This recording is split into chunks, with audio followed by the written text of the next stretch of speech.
à tous, aujourd'hui je vais vous montrer comment montrer les mailles de façon tubulaire mais sur des côtes de 2. Donc il y a déjà une vidéo qui existe qui était sur les côtes 1-1 et là c'est une autre technique. Vous verrez que vous pouvez aussi l'utiliser pour les côtes 1-1 mais la technique que j'avais montrée précédemment sur les côtes de 2 je la trouve pas formidable, donc du coup je vais vous montrer autre chose. Alors le montage en tubulaire, c'est élastique, donc vous pouvez l'utiliser là, moi c'est une chaussette, mais bien évidemment si vous faites des manches ou le bas d'un pantalon, enfin toutes les zones qui doivent être élastiques, vous pouvez tout à fait l'utiliser. Ça s'utilise, on va faire d'abord un montage provisoire et après seulement on va utiliser le fil final. Donc pour un montage provisoire, le mieux c'est quand même de prendre une couleur qui contraste, donc moi je vais prendre cette espèce de bleu vert d'eau là, et pour ça on va tricoter déjà dès le départ en rond. Donc moi j'utilise la technique du Magic Loop. Par contre la grosse différence c'est que moi pour ma chaussette il faut que je monte 64 mailles, et ben en fait là je vais en monter la moitié plus une, donc c'est à dire 32 plus 1, 33. Donc je monte 33 mailles et je vais tricoter 3 rangs tout à l'endroit sur ces 32 mailles. Donc, c'est parti. Alors pour monter les mailles, vous utilisez la technique que vous voulez, hein. Ça, il n'y a pas de prérequis, enfin, c'est vous qui voyez. Donc moi, j'aime bien cette technique-là parce qu'elle est rapide. Donc s'il y a besoin, je vous remettrai un lien vers la vidéo qui est explicite sur uniquement ce montage-là. Et en fait, vu que c'est un montage provisoire, tout ce qui va être tricoté avec cette couleur-là va être enlevé. En fait, à la fin, quand on aura notre rendu final, avec donc mon vrai fil qui est rose. Donc vous pouvez vraiment prendre n'importe quel fil, un reste de plot. Enfin, l'important, c'est quand même qu'il ait sensiblement la même taille que le fil au final que vous allez utiliser, parce que sinon, vous risquez d'avoir des blagues. Donc, on se retrouve quand je vais monter mes 32 mailles, parce que sinon ça va être un petit peu long. Donc là, j'ai monté mes 33 mailles, j'ai séparé en deux, donc 16 d'un côté, 17 de l'autre. Et là, je fais attention, comme d'habitude, dans le Magic Loop, on fait attention de ne pas avoir, vrillé son montage avant de piquer dans la première maille. Hop là. Donc je prends bien le fil qui est lié à la plot, sinon ça marche moins bien.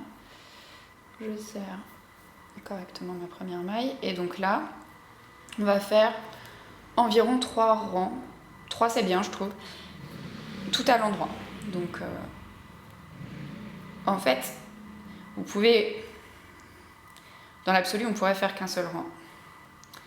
Voire 2. Mais le problème c'est qu'en fait si on fait ça, le contraste avec le fil suivant, il est moins visible et c'est moins facile de réaliser le montage. Donc honnêtement, je vous conseille vraiment de faire 3 rangs, ça permet d'avoir une meilleure visibilité. Alors c'est vrai que ces 3 rangs qui, entre guillemets, servent à rien puisqu'on va les détricoter par la suite et qu'on les utilisera pas. Mais honnêtement, ça fait quand même vraiment gagner du temps. Alors après, je dis pas quand vous maîtrisez la technique, vous pouvez peut-être très bien tricoter un seul rang, ça suffit. Mais pour démarrer, je vous conseille de faire les 3 rangs. Donc là, j'arrive à la fin de mon rang, comme d'hab. Magic Loop, c'est pareil, je vous remettrai une vidéo si vous avez besoin qui traite uniquement de ce sujet-là. Hop, on n'oublie pas de serrer à chaque changement de côté. Et je vous retrouve quand j'ai mes 3 rangs. Ok.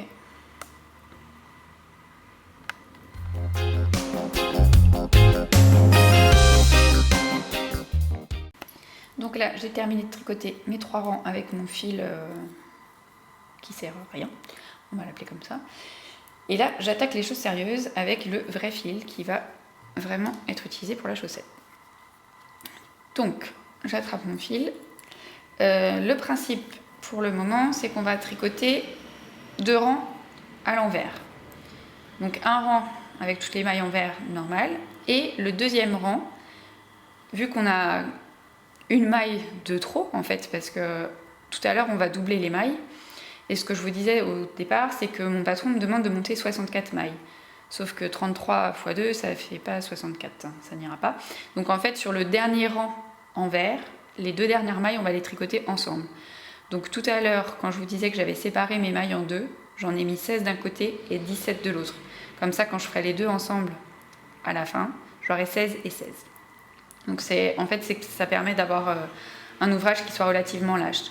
Et d'ailleurs, sur ce sujet, quand vous allez tricoter votre premier rang à l'envers, ne serrez pas trop les mailles, parce qu'en fait, vous allez vite comprendre pourquoi. Après, il va falloir récupérer une partie des mailles, et si vous avez serré comme une brute, ça va être un petit peu compliqué. Donc, pour tricoter à l'envers, je fais quoi? Je passe mon aiguille dans ce sens-là, et mon fil définitif, je laisse quand même suffisamment de long pour pouvoir après, avec l'aiguille, rentrer mon fil, parce que si j'en laisse pas assez, après c'est la galère. Je coince avec mon pouce, hop, ici, et je passe mon fil. Tac.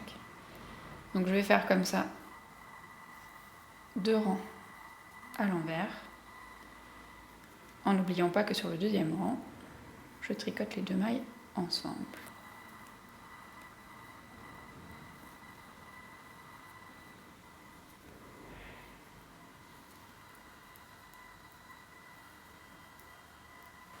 Là j'ai fait un rang, donc il faut que j'enchaîne sur un deuxième à l'envers. Donc ce qui se passe, c'est que le fil qui était provisoire là, il se promène tout seul, donc n'oubliez pas de resserrer un petit peu pour bien resserrer votre maille. Et pareil ici, le fil définitif, quand on va piquer là, il n'est pas tenu. Donc ce qu'on fait, hop là, je récupère mon fil pour faire ma maille, ici. Et en fait, quand j'ai passé ma première maille, tac, je resserre bien pour pas que ça se sauve. Et donc je continue comme ça jusqu'à 2 mailles avant la fin, parce que si vous vous souvenez bien, on a dit que les 2 dernières, on les tricotait ensemble. Et là, à la fin du rang, hop, je tricote donc mes 2 mailles ensemble à l'envers.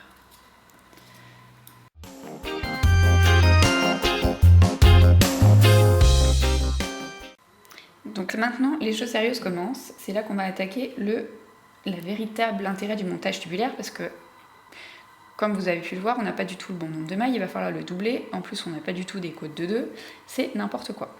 Alors, juste pour info, moi, mon patron, il m'indique de faire des côtes de 2 en commençant par une maille en droit, ensuite 2 mailles en vert, 2 mailles en droit, et ainsi de suite, et je termine par une maille en droit. Si jamais vous vouliez faire des côtes de 2 en commençant par 2 mailles en droit, il suffit de décaler d'une maille. Donc, là, mes mailles en vert, ça va être mes mailles qui sont déjà sur l'aiguille. Et mes mailles en droit, ça va être des mailles que je vais reprendre ici. Donc c'est pour ça que je vous disais de bien prendre un fil contrastant, parce que sinon, pour récupérer vos petits points là, on va pas avoir grand chose. Donc, ma première maille en droit, il faut que je récupère le petit bump là, qui est ici. Donc ce que je fais, c'est que je le prends, hop, et alors, là je passe mon fil pour le tricoter à l'endroit. Donc c'est pour ça que je vous disais aussi de ne pas trop serrer, parce qu'après sinon c'est compliqué. Donc là on est ici, et tac, j'ai ma première maille en droit. Alors faites attention parce que là j'ai récupéré du fil vert, c'est pas bon. Ensuite, il faut que je fasse 2 mailles en vert. Donc j'ai dit mes mailles qui sont sur l'aiguille, ce sont mes mailles en vert. Donc je fais 1, 2 mailles en vert.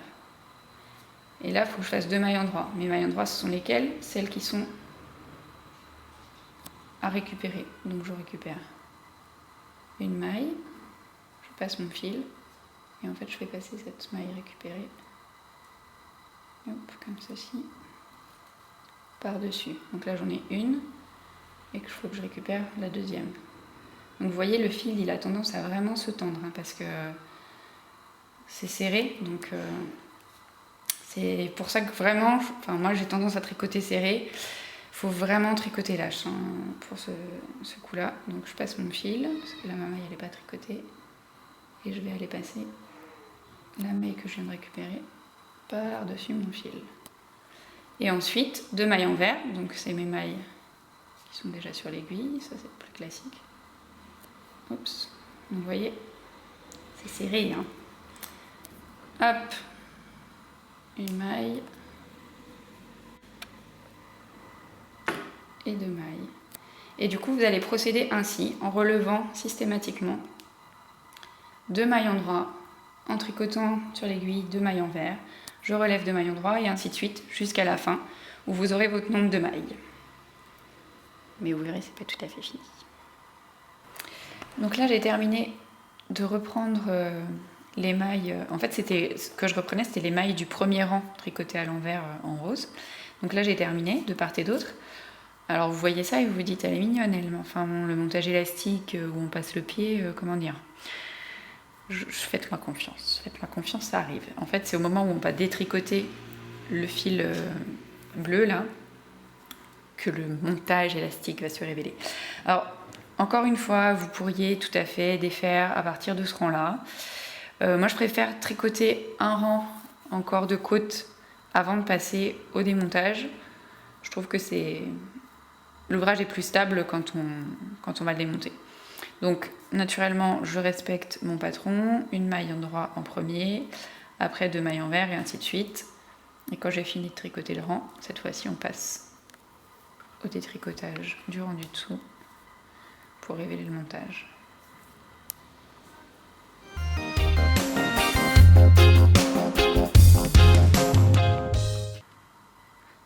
Ok, donc ça y est, j'ai retricoté mon rang supplémentaire et là on attaque les choses sérieuses, c'est-à-dire qu'on va détricoter la partie qui ne nous sert pas.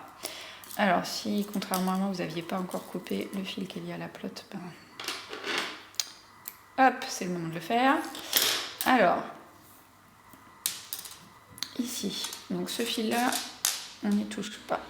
Ce qu'on va attraper, c'est le fil qui était lié à la pelote ici et qui est là. Tac, donc il est lié à une maille ici. Alors, soit vous prenez une aiguille autre, soit vous utilisez celle-là, ça marche assez bien. Et il va falloir détricoter, hop, les mailles. En fait, on tire sur le fil. Alors, hop. Donc là, c'est... Faut attention, parce que si votre fil il est comme le mien, qu'il a tendance à se dédoubler, il faut bien tout attraper. Donc en fait, là, on détricote ici. Et en fait, on va continuer tout du long. Nord. Là, je prends ici. Et une fois que j'ai pris sur le côté, c'est la petite bosse qui dépasse ici qu'il faut attraper. Oula, non, celle d'avant, parce que sinon ça n'a pas aller. Hop, oula. Je suis en train de tout embarquer. J'ai un fil qui a tendance à se dédoubler, c'est pas terrible. Mais... hop.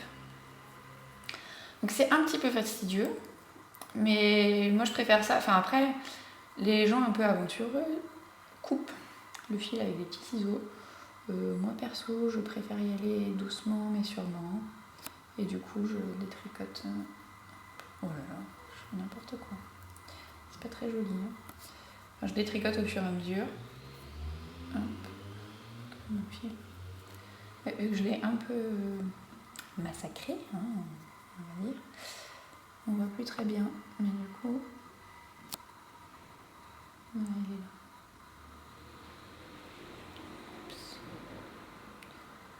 La vidéo la plus fastidieuse du monde. Hop, vous voyez, il est ici. Donc là, le problème, c'est que qui se dédouble, j'ai tendance à... Voilà.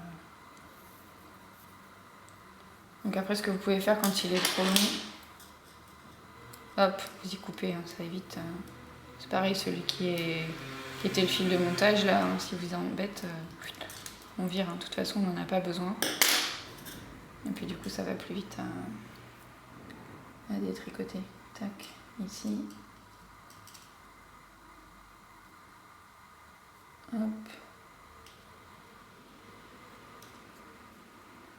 Et ainsi de suite. En fait, on défait les V et après la boucle que je tire ici, je tire de l'autre côté du V qui est là. Et après, si vous avez bien pas serré, vous n'êtes même pas obligé de tout passer, hein, ça se défait. Hop. Tac. Et donc, quand vous aurez tout défait, vous allez voir, d'ailleurs vous pouvez déjà le voir en fait, là ça se relâche. Et quand on arrivera à la fin, donc, on va couper la vidéo hein, parce que sinon ça va vite vous gonfler. Je vous reprends à la fin pour vous montrer. Vous voyez déjà, tac, t'as coupé. Ça c'était l'interlude de je demande au gars qui filme ce qu'il est en train de faire. Mais là il va couper parce que sinon vous allez vous ennuyer. Et voilà, donc là j'ai fini de détricoter le petit bout qui servait à rien. Et hop, j'ai un montage qui est beaucoup plus lâche. Donc après, au fur et à mesure que vous allez tricoter, ça va s'élargir. Vous voyez là, on a quelque chose qui est vraiment nickel. Et encore une fois, on a une finition. Donc je préfère vous montrer ici. Que moi je trouve vraiment propre. Un peu comme l'autre type de montage qui était sur les côtes 1-1. De toute façon, c'est le même principe. Donc voilà, ça c'est le montage tubulaire sur des côtes 2-2. J'espère que tout était assez clair. Si vous avez des questions, comme d'habitude, n'hésitez pas. Les commentaires sont faits pour ça. À bientôt.